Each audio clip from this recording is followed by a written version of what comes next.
നമസ്കാരം, സിറ്റുവേഷൻ വാർത്തകളിലേക്ക് സ്വാഗതം. പ്രധാന വാർത്തകൾ.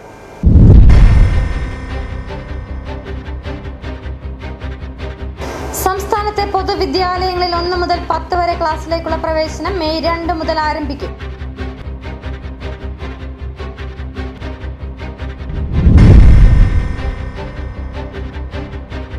കേരള തമിഴ്നാട് അതിർത്തികളിൽ ഡ്രൈ ഡേ പ്രഖ്യാപിച്ച സർക്കാർ ഉത്തരവിനെ ഹൈക്കോടതി ചോദ്യം ചെയ്തു. കേരള അതിർത്തിയിലെ മദ്യനിയന്ത്രണത്തിന് സ്റ്റേ ഏർപ്പെടുത്തി ഹൈക്കോടതി.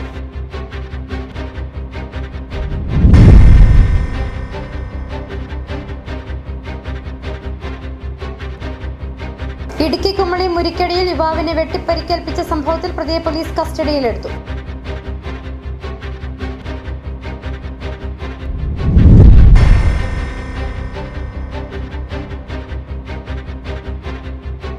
അടിയന്തര സാഹചര്യങ്ങളെ ആത്മവിശ്വാസത്തോടെ നേരിടാൻ ജില്ലാ പോലീസിന് സ്വയം പ്രതിരോധ പരിശീലനം.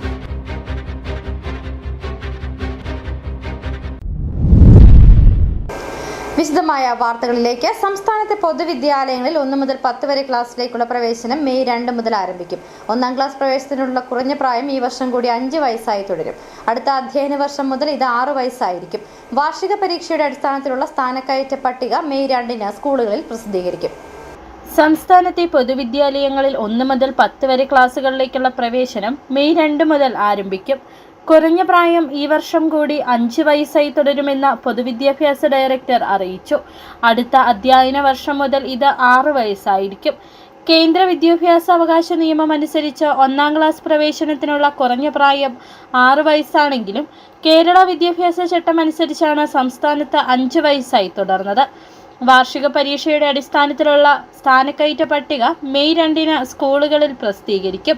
ഓരോ വർഷത്തിനും 30% മാർക്ക് ലഭിക്കാത്തവർക്ക് ഈ മാസം അവസാനം വീണ്ടും പരീക്ഷ നടത്തി അവരെ കൂടി ഉൾപ്പെടുത്തിയാകും പട്ടിക. പ്രവേശന സമയത്ത് ഏതെങ്കിലും രേഖകൾ ഹാജരാക്കാനാവാത്ത കുട്ടികൾക്കും താൽക്കാലിക പ്രവേശനം നൽകും.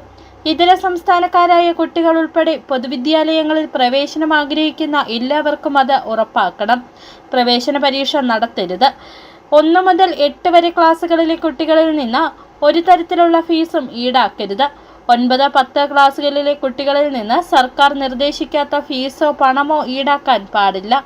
PTA ഫണ്ടിന്റെ കാര്യത്തിലും ഇത് ബാധകമാണ്.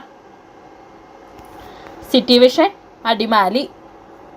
കേരള തമിഴ്നാട് അതിർത്തികളിൽ ഡ്രൈ ഡേ പ്രഖ്യാപിച്ച സർക്കാർ ഉത്തരവിനെ ഹൈക്കോടതി ചോദ്യം ചെയ്തു. കേരള അതിർത്തിയിലെ മദ്യനിയന്ത്രണത്തിന് സ്റ്റേ ഏർപ്പെടുത്തി ഹൈക്കോടതി. സംസ്ഥാന സർക്കാരിന്റെ ഉത്തരവാണ് സ്റ്റേ ചെയ്തത്. തമിഴ്നാട് തെരഞ്ഞെടുപ്പിന്റെ പശ്ചാത്തലത്തിലായിരുന്നു സർക്കാർ ഡ്രൈ ഡേയുടെ ഉത്തരവ് പുറപ്പെടുവിച്ചത്. മദ്യനിയന്ത്രണം ഏർപ്പെടുത്താൻ അബ്കാരി നിയമത്തിൽ വ്യവസ്ഥയില്ലെന്ന് ഹൈക്കോടതി വ്യക്തമാക്കി. ജനപ്രാതിനിധ്യ നിയമം അനുസരിച്ച് വോട്ടെടുപ്പ് പ്രദേശത്ത് മാത്രമാണ് നിയന്ത്രണം. പോളിംഗ് പ്രദേശത്തിന് പുറത്ത് നിയന്ത്രണം ഏർപ്പെടുത്താൻ കമ്മീഷനും അധികാരമില്ലെന്ന് ഹൈക്കോടതി നിരീക്ഷിച്ചു. കുമളിയിലെ ബാറുടമയുടെ വാദം അംഗീകരിച്ചാണ് ഹൈക്കോടതിയുടെ ഇടക്കാല ഉത്തരവ്. ഡ്രൈ ഡേ പ്രഖ്യാപിച്ച സംസ്ഥാന സർക്കാർ ഉത്തരവിനെ ഹൈക്കോടതി ചോദ്യം ചെയ്തു. ഏപ്രിൽ 23-ന് നടക്കാനിരിക്കുന്ന തമിഴ്നാട് തെരഞ്ഞെടുപ്പിന് മുന്നോടിയായി കേരള തമിഴ്നാട് അതിർത്തി മേഖലകളിൽ ഡ്രൈ ഡേ പ്രഖ്യാപിച്ച ഉത്തരവാണ് ഹൈക്കോടതി ചോദ്യം ചെയ്തത്. ഡ്രൈ ഡേ പ്രഖ്യാപിക്കാൻ സർക്കാരിന് എന്തധികാരമാണെന്ന് ഹൈക്കോടതി ചോദിച്ചു. നിയമസാധുത ബോധ്യപ്പെടുത്തിയാൽ മാത്രം തീരുമാനം അംഗീകരിക്കാമെന്നും ഹൈക്കോടതി പറഞ്ഞു. സംസ്ഥാന സർക്കാരും തെരഞ്ഞെടുപ്പ് കമ്മീഷന് മറുപടി നൽകണമെന്നും ഹൈക്കോടതി ആവശ്യപ്പെട്ടു. കേരള സർക്കാരിന്റെയും തെരഞ്ഞെടുപ്പ് കമ്മീഷന്റെയും നടപടിയെയാണ് ജസ്റ്റിസ് എസ് മനു അധ്യക്ഷനായ അവധിക്കാല ബെഞ്ച് ചോദ്യം ചെയ്തത്. തമിഴ്നാട് അതിർത്തിയിൽ നിന്ന് 5 കിലോമീറ്റർ ചുറ്റളവിലുള്ള പ്രദേശങ്ങളിൽ ഏപ്രിൽ 21 രാവിലെ 10 മണി മുതൽ ഏപ്രിൽ 23 അർദ്ധരാത്രി വരെ ഡ്രൈ ഡേ പ്രഖ്യാപിച്ച സർക്കാർ തീരുമാനത്തെ ചോദ്യം ചെയ്തു. News desk സിറ്റിവിഷൻ.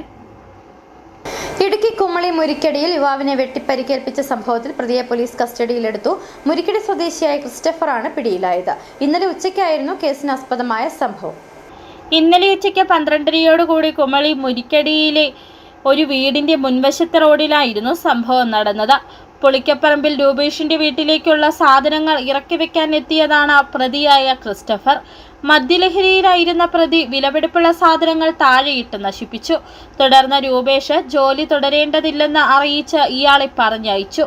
ഇതിൽ പ്രകോപിതനായ ക്രിസ്റ്റഫർ പിന്നീട് രൂപേഷിനെ ആക്രമിക്കാൻ ഉദ്ദേശിച്ച് വീട്ടിലേക്ക് തിരിച്ചെത്തി. രൂപേഷിനെയും പിതാവിനെയും നടുറോട്ടിൽ വെച്ച് അസഭ്യം പറയുകയും തുടർന്ന് വാക്കുതർക്കം രൂക്ഷമായപ്പോൾ കയ്യിൽ കരുതിയ വാക്കത്തി ഉപയോഗിച്ച് രൂപേഷിനെ വെട്ടാൻ ശ്രമിച്ചു. എന്നാൽ ആക്രമണം തടയാനെത്തിയ രൂപേഷിന്റെ മകൻ അഭിനവിന് വെട്ടേറ്റു. ഇത് കാലിലെ മസിലിനോട് ചേർന്ന ഭാഗത്താണ് ഗുരുതരമായി പരിക്കേറ്റത്. അഭിനവ് ആശുപത്രിയിൽ ചികിത്സയിലാണ്. വീട് പണിയായിട്ട് ബന്ധപ്പെട്ടാണ് സമയത്ത് ഈ പ്രതി അവരുടെ വീട് പണി ചെയ്യുന്നുണ്ടായിരുന്നു. അപ്പം പ്രതി നല്ല മദ്യലഹരിയായിരുന്നു. വീട്ടിലേക്ക് കൊണ്ടുവരുന്ന സാധനങ്ങൾ ഈ പ്രതി കൊണ്ടുവരികയും അത് പ്രതിയുടെ കയ്യിൽ നിന്ന് പല പ്രാവശ്യമായിട്ട് വീട് താഴെ പോയപ്പോൾ വീടിൻ്റെ ഉടമസ്ഥൻ അത് ഇയാളെ പണിക്ക് നിർത്തണ്ട, ഇയാളെ പറഞ്ഞു വിട്ടേക്കാന്ന് പറഞ്ഞിട്ട് അയാളെ പറഞ്ഞു വിട്ടു. അയാൾ പിന്നെ തിരിച്ച് വീട്ടിൽ പോയിട്ട് ഒരു വെട്ടുകത്തിയായിട്ട് വന്നു ഉടമസ്ഥനെ ആക്രമിക്കാൻ ശ്രമിക്കുകയായിരുന്നു. ഉടമസ്ഥനെ ആക്രമിക്കുന്ന സമയത്ത് മകൻ തടയാൻ ശ്രമിച്ചു. മകൻ്റെ കാലിന് ശക്തമായിട്ട് വെട്ടി അത് കാലിനകത്ത് വരെ മുറിവുണ്ടാകുന്ന രീതിയിലുള്ളൊരു വെട്ടായിട്ട് മാറി. പ്രതി ഇന്നലെ രാത്രി തന്നെ അറസ്റ്റ് ചെയ്തു. പ്രതിയെ മുരിക്കടിയിൽ നിന്നും കുമളി പോലീസ് പ്രതികൂടി. പ്രതിയെ പീരുമേട് കോടതിയിൽ ഹാജരാക്കി റിമാൻഡ് ചെയ്തു. City vision, Kumily. അടിയന്തര സാഹചര്യങ്ങളെ ആത്മവിശ്വാസത്തോടെ നേരിടാൻ ജില്ലാ പോലീസിന് സ്വയം പ്രതിരോധ പരിശീലനം. ജില്ലാ പോലീസ് മേധാവി KM സാബു മാത്യു IPSന്റെ നിർദ്ദേശപ്രകാരം ജില്ലയിലെ മുഴുവൻ പോലീസ് ഉദ്യോഗസ്ഥർക്കുമായി പ്രത്യേക സ്വയം പ്രതിരോധ പരിശീലന ക്ലാസുകൾ നടത്തിവരികയാണ്. 2026 ഏപ്രിൽ 21, 22, 23 തീയതികളിലായാണ് പരിശീലനം നടക്കുന്നത്. പോലീസ് ഉദ്യോഗസ്ഥരുടെ ശാരീരിക ക്ഷമത വർദ്ധിപ്പിക്കുന്നതിനും അടിയന്തര സാഹചര്യങ്ങളിൽ ആത്മവിശ്വാസത്തോടെ പ്രതിരോധം തീർക്കുന്നതിനുമായാണ് ഈ പരിശീലന പരിപാടി ആസൂത്രണം ചെയ്തിരിക്കുന്നത്. ജില്ലാ പോലീസ് ആസ്ഥാനത്ത് നടന്ന പരിശീലനത്തിന് അസിസ്റ്റന്റ് സബ് ഇൻസ്പെക്ടർമാരായ Nobi Thomas, Bindu TG, senior civil police officer Bindumol TG, civil police ഓഫീസർമാരായ വിഷ്ണു K. ബാബു, അഖിൽ വിജയൻ എന്നിവർ നേതൃത്വം നൽകി.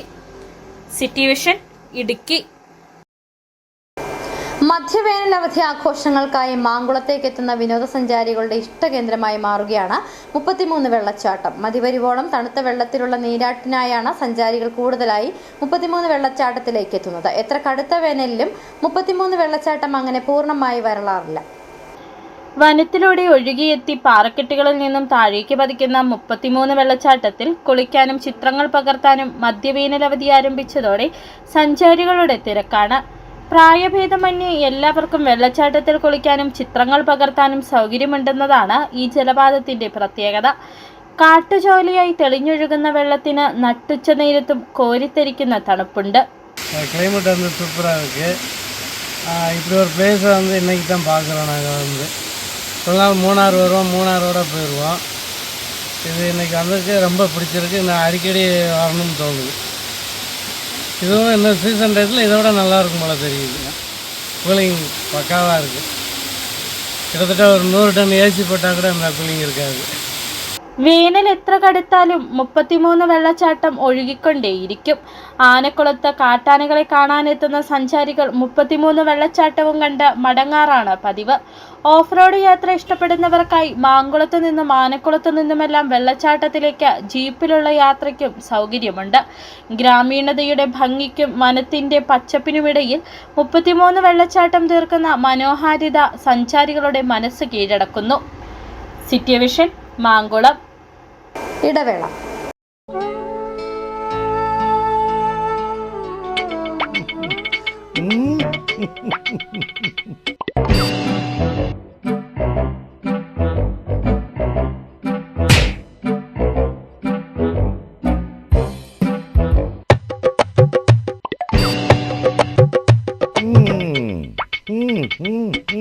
ഇതാണ് സാധനം. ഇവനെ അങ്ങ് പ്രയോഗിച്ചാൽ ഏതേലും സൂപ്പറായിട്ട് കായ്ക്കും. എല്ലാ പൂക്കളും കായാകുന്നതിന് ബെൻസാവൈറ്റ്, ചൊറിയില്ലാത്ത കായ്കൾക്കായി സൾഫോസ്, കൂടാതെ അമിൻഡ, ഹീര, ഡോറിസ്, വെൽവെറ്റ്. കർഷകന്റെ പ്രതീക്ഷയ്ക്കൊത്ത ഉൽപാദനം വർദ്ധിക്കാൻ വൈറ്റ്ഫീൽഡ് ഇന്റർനാഷണലിന്റെ ഉൽപ്പന്നങ്ങൾ ഉപയോഗിക്കൂ. 1.5 പതിറ്റാണ്ടിലേറെയായുള്ള സേവന പാരമ്പര്യവുമായി doctors clinical and diagnostic laboratory Rajakkad. Hi-tech മെഷീനറികളുടെ സഹായത്തോടെ രോഗനിർണയം ഇനി കുറഞ്ഞ സമയത്തിനുള്ളിൽ. 300 mA full room x-ray and 12 channel digital ECG. വിവിധ രോഗനിർണയങ്ങൾക്കായി മൾട്ടി സ്പെഷ്യാലിറ്റി ലബോറട്ടറി. എല്ലാവിധ ലബോറട്ടറി ടെസ്റ്റുകളും സ്പെഷ്യൽ ടെസ്റ്റുകളും 1 മണിക്കൂറിനുള്ളിൽ. വിവിധ ചെക്കപ്പ് പാക്കേജുകൾ. വിദഗ്ധ ടെക്നീഷ്യന്മാരുടെ നേതൃത്വത്തിൽ 100% ക്വാളിറ്റിയോടുകൂടിയുള്ള ടെസ്റ്റ് റിസൾട്ടുകൾ. Doctors clinical and diagnostic laboratory, SNDP shopping complex, Rajakkad. സ്ത്രീ സൃഷ്ടികളിൽ ഏറ്റവും പരിശുദ്ധയായ ഒന്ന്. ആ പരിശുദ്ധിക്ക് നിറം കൂട്ടുന്ന ഒന്നാണ് അവരുടെ ആത്മവിശ്വാസം. അതിനാൽ ഞങ്ങൾ മനസ്സിലാക്കുന്നു, നിങ്ങൾ അർഹിക്കുന്നു KG's ജ്വല്ലറിയുടെ അതുല്യമായ ആഭരണങ്ങൾ. KG's ജ്വല്ലറി, കോട്ടയം കട, സിൻസ് 1950. പരിശുദ്ധ സ്വർണം വിശ്വസ്ത കരങ്ങളിലൂടെ. ആ ഷോപ്സ് കട്ടപ്പന, ചെറുതോണി, അടിമാലി, നെടുങ്കണ്ടം, രാജാക്ക. വീണ്ടും വാർത്തകളിലേക്ക്. മങ്കുവ കർഷക സംരക്ഷണ സമിതിയുടെ നേതൃത്വത്തിൽ കൊന്നത്തടി പഞ്ചായത്ത് ഓഫീസ് ഉപരോധ സമരം സംഘടിപ്പിച്ചു. വന്യമൃഗങ്ങൾ ഇറങ്ങി കർഷകരുടെ കൃഷി നശിപ്പിക്കുന്ന സാഹചര്യം പരിഹരിക്കണമെന്നാവശ്യപ്പെട്ടുകൊണ്ട് നടന്ന ഉപരോധ സമരം ഹൈറേഞ്ച് സംരക്ഷണ സമിതി രക്ഷാധികാരി ഫാദർ സെബാസ്റ്റ്യൻ കൊച്ചുപുരിക്കൽ ഉദ്ഘാടനം ചെയ്തു. കർഷകന്റെ അവകാശം നിഷേധിക്കുന്ന കാർഷിക മേഖലയെ തകർക്കുന്ന നിയമങ്ങളെ പൂർണ്ണമായും പരിഷ്കരിക്കണമെന്നും കർഷകൻ കൃഷി ചെയ്യുന്ന കാർഷിക വിളകൾ വന്യജീവികളിൽ നിന്ന് സംരക്ഷിച്ച കർഷകന് സംരക്ഷണവും ഇവിടെ ജീവിക്കാനുള്ള അവകാശവും ഉറപ്പാക്കണമെന്ന് ആവശ്യപ്പെട്ടുകൊണ്ടാണ് സമരം സംഘടിപ്പിച്ചത്. മങ്കുവ ടൗണിൽ നിന്ന് ആരംഭിച്ച വാഹന റാലി മങ്കുവ സെന്റ് തോമസ് ഇടവക വികാരി father Joseph Palathingal flag off ചെയ്തു. വാഹന റാലി കൊന്നത്തടി ടൗണിലെത്തി അവിടെ നിന്നും കർഷകർ പ്രകടനമായാണ് പഞ്ചായത്ത് ഓഫീസ് മുന്നിലെത്തിയത്. തുടർന്ന് നടന്ന ഉപരോധ സമരം ഹൈറേഞ്ച് സംരക്ഷണ സമിതി രക്ഷാധികാരി ഫാദർ സെബാസ്റ്റ്യൻ കൊച്ചുപുരിക്കൽ ഉദ്ഘാടനം ചെയ്തു. തങ്ങളുടെ കാർഷിക വിളകൾ നശിപ്പിക്കുന്ന കാട്ടുപന്നി, മരപ്പട്ടി, മുള്ളൻപന്നി, കുരങ്ങ മുതലായ ക്ഷുദ്രജീവികളെ വെടിവെച്ചു കൊല്ലുന്നതിനു വേണ്ടി ഫോറസ്റ്റ് റേഞ്ച് ഓഫീസിൽ കൊടുക്കുന്നതിനായി പഞ്ചായത്ത് കമ്മിറ്റി കൂടി റെസല്യൂഷൻ പാസാക്കി തരണമെന്ന് കാണിച്ച് 250 കർഷകർ ഒപ്പിട്ട സങ്കട ഹർജിയും പഞ്ചായത്തിൽ നൽകി. കർഷക സംരക്ഷണ സമിതി കൺവീനർ അഡ്വക്കേറ്റ് റോയി ജോസ് മുഖ്യപ്രഭാഷണം നടത്തി. ജോമറ്റ് ജോയി ഇലവുങ്കൽ, പൌലോസ് പുത്തൻപുര, VJ ജോസ്, ജോയി കിഴക്കരോത്ത്, ജെയിംസ് വടക്കേടത്ത്, മുരളി കുന്നേൽ തുടങ്ങിയവർ നേതൃത്വം നൽകി. City vision, Idukki. ഫുട്ബോൾ ആവേശത്തിൽ മൂന്നാറിലെ തോട്ടം തൊഴിലാളി സ്ത്രീകൾ. മൂന്നാറിന്റെ മണ്ണിൽ ആദ്യമായി തോട്ടം തൊഴിലാളികളായ സ്ത്രീകൾക്കായി മൂന്നാർ KDHP കമ്പനിയുടെ ഉടമസ്ഥതയിലുള്ള ഗുണ്ടുമല എസ്റ്റേറ്റിലായിരുന്നു ഫുട്ബോൾ ടൂർണമെന്റ് മത്സരം നടന്നത്. Gundumala lower division, Thenmala lower division ടീമുകൾ ഫൈനലിൽ പ്രവേശിച്ചു. ഫൈനൽ 26-ന് തെന്മല ഗ്രൗണ്ടിൽ നടക്കും. മലയോരത്തിന്റെ ഫുട്ബോൾ പെരുമയിൽ മൂന്നാറിന്റെ തേയിലച്ചിരുവുകൾക്ക് പ്രത്യേക സ്ഥാനമുണ്ട്. രാജ്യത്തെ ഏറ്റവും പഴക്കം ചെന്ന ഫുട്ബോൾ ടൂർണമെന്റുകളിലൊന്ന് നടക്കുന്നത് മൂന്നാറിന്റെ മണ്ണിലാണ്. വിവിധ തോട്ടം മേഖലകളിലെ തൊഴിലാളികളെ സംഘടിപ്പിച്ച് ഒരുക്കുന്ന ടൂർണമെന്റാണത്. ആ ഫുട്ബോൾ പെരുമയിലേക്ക് തൊഴിലാളികളായ വനിതകളും കടന്നു വരികയാണ്. വിവിധ എസ്റ്റേറ്റ് മേഖലകളിൽ നിന്നുള്ള താരങ്ങളെ 6 ടീമുകളായി തിരിച്ചാണ് മത്സരം സംഘടിപ്പിക്കുന്നത്.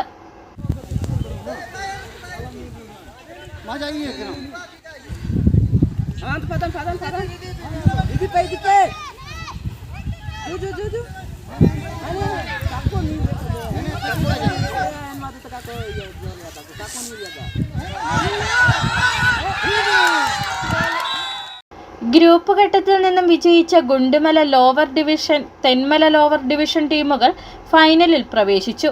ഫൈനൽ 26-ന് തെന്മല ഗ്രൗണ്ടിൽ നടക്കും.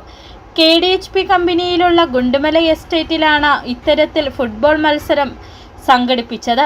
എസ്റ്റേറ്റ് DGM രാകേഷ് രവിയുടെ നേതൃത്വത്തിലായിരുന്നു മത്സരങ്ങൾ സംഘടിപ്പിച്ചത്. തോട്ടം മേഖലയിലെ വേൾഡ് കപ്പ് എന്നറിയപ്പെടുന്ന ഫില്ലെ ഷീൽഡ് ഫുട്ബോൾ മത്സരത്തിൽ വനിതകളെയും കൂടെ ഉൾപ്പെടുത്തണമെന്നാണ് സ്ത്രീ തൊഴിലാളികളുടെ ആവശ്യം. City Vision, Munnar.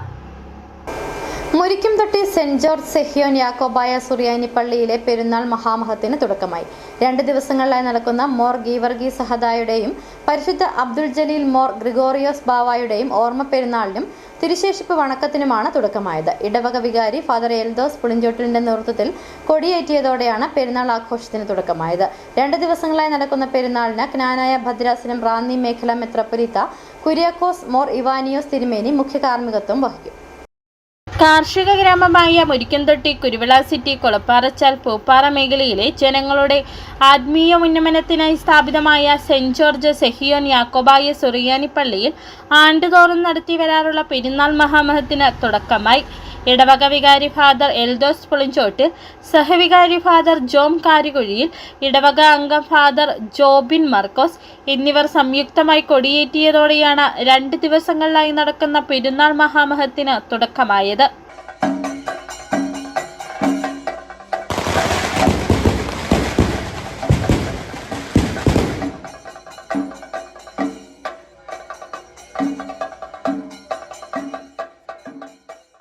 വൈകിട്ട് ദേവാലയത്തിലെത്തിച്ചേരുന്ന അഭിവന്ദ്യ കുര്യാക്കോസ് മോർ ഈവാനിയോസ് മെത്രോപോലീത്തയ്ക്ക് സ്വീകരണവും സന്ധ്യാപ്രാർത്ഥനയും പരിശുദ്ധ അബ്ദുൽ ജലീൽ മോർ ഗ്രിഗോറിയോസ് ബാവായുടെ തിരുശേഷിപ്പ് വണക്കവും കുളപ്പാറച്ചാൽ കുരിശും തൊട്ടിയിലേക്ക് പ്രദക്ഷിണവും നടക്കും. പ്രധാന ദിനമായ 23-ാം തീയതി ജ്ഞാനായ ഭദ്രാസനം റാന്നി മേഖല മെത്രോപോലീത്ത കുര്യാക്കോസ് മോർ ഈവാനിയോസ് തിരുമേനിയുടെ മുഖ്യ കാർമ്മികത്വത്തിൽ പെരുന്നാൾ തിരുകർമ്മങ്ങൾ നടക്കും. കുരുവിള സിറ്റി കുരിശിങ്കലിലേക്ക് പ്രദക്ഷിണവും തുടർന്ന് നേർച്ച സദ്യയോടുകൂടി പെരുന്നാൾ മഹാമഹത്തിന് കൊടിയിറങ്ങും. ഇടവക വികാരി ഫാദർ എൽദോസ് പുളിഞ്ചോട്ടിൽ, സഹവികാരി ഫാദർ ജോം കാരിക്കുഴിയിൽ, ട്രസ്റ്റി ബാബു വർഗീസ് താമരപ്പിള്ളിയിൽ, സെക്രട്ടറി MU കുഞ്ഞപ്പൻ മങ്ങാട്ട് തുടങ്ങിയവർ പെരുന്നാളിന് നേതൃത്വം നൽകും. സിറ്റി വിഷൻ രാജകുമാരി. കള്ളിമാലി ശ്രീ ഭദ്രകാളി ദേവി ക്ഷേത്രത്തിൽ നടന്നുവരുന്ന ശ്രീമദ് ഭാഗവത സപ്താഹ യജ്ഞത്തിന്റെ ഭാഗമായി രുക്മിണി സ്വയംവര ഘോഷയാത്രയും രുക്മിണി സ്വയംവരം ദൃശ്യാവിഷ്കാരവും നടത്തി. കള്ളിമാരി ശ്രീ ഭദ്രകാളി ദേവി ക്ഷേത്രത്തിൽ നടന്നുവരുന്ന ശ്രീമദ് ഭാഗവത സപ്താഹ യജ്ഞത്തിന്റെ ഭാഗമായി രുക്മിണി സ്വയംവര ഘോഷയാത്രയും രുക്മിണി സ്വയംവര ദൃശ്യാവിഷ്കാരവും നടത്തി. ഭാഗവത സപ്താഹ യജ്ഞത്തിന്റെ 5-ാം ദിവസമായ ചൊവ്വാഴ്ച രാവിലെ ഗണപതി ഹോമം, വിഷ്ണു സഹസ്രനാമ ജപം, ഓങ്കാരം, ധ്യാനം എന്നീ ചടങ്ങുകളോടെ ആരംഭിച്ച് തുടർന്ന് ഭാഗവത പാരായണം, പ്രഭാഷണം, സ്വയംവര സദ്യ എന്നിവയ്ക്ക് ശേഷം ഭാഗവത പാരായണം, പ്രഭാഷണം എന്നിവ നടത്തിയ ശേഷം വൈകിട്ട് അമ്പലക്കവരിയിൽ നിന്നും വാദ്യമേളങ്ങളുടെയും താലപ്പൊലിയുടെയും അകമ്പടിയോടെ ആരംഭിച്ച രുക്മിണി സ്വയംവര ഘോഷയാത്ര ക്ഷേത്രത്തിലെത്തി യജ്ഞശാലയിൽ സമാപിച്ചതിനു ശേഷം രുക്മിണി സ്വയംവരം ദൃശ്യാവിഷ്കാരവും നടത്തി.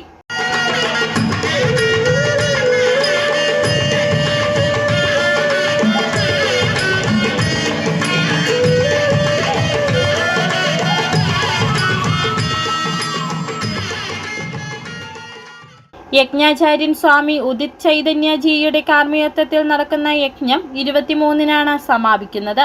സമാപന ദിവസമായ 23-ന് രാവിലെ നടക്കുന്ന പൊങ്കാല മഹോത്സവത്തിൽ ലളിത സഹസ്രനാമ ജപത്തോടെ കള്ളിമാലി അമ്മയ്ക്ക് 1008 പൊങ്കാല സമർപ്പണം നടത്തും.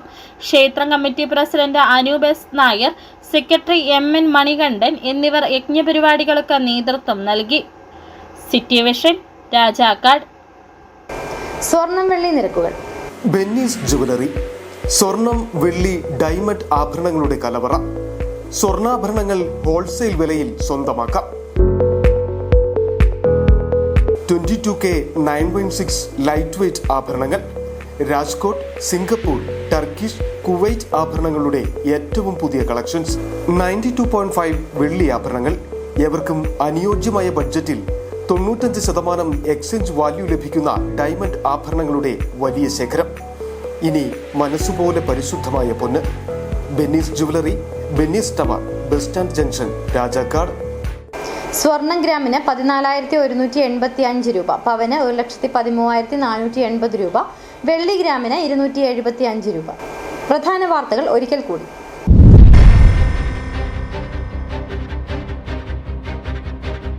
സംസ്ഥാനത്തെ പൊതുവിദ്യാലയങ്ങളിൽ 1 മുതൽ 10 വരെ ക്ലാസ്സിലേക്കുള്ള പ്രവേശനം മെയ് 2 മുതൽ ആരംഭിക്കും.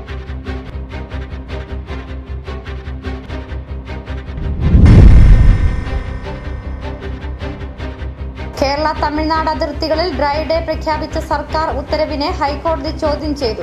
കേരള അതിർത്തിയിലെ മദ്യനിയന്ത്രണത്തിന് സ്റ്റേ ഏർപ്പെടുത്തി ഹൈക്കോടതി.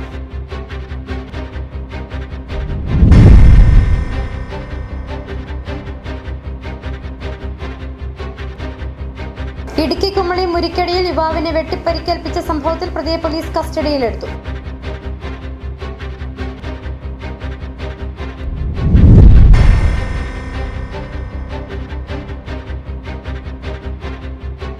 അടിയന്തര സാഹചര്യങ്ങളെ ആത്മവിശ്വാസത്തോടെ നേരിടാൻ ജില്ലാ പോലീസിന് സ്വയം പ്രതിരോധ പരിശീലനം.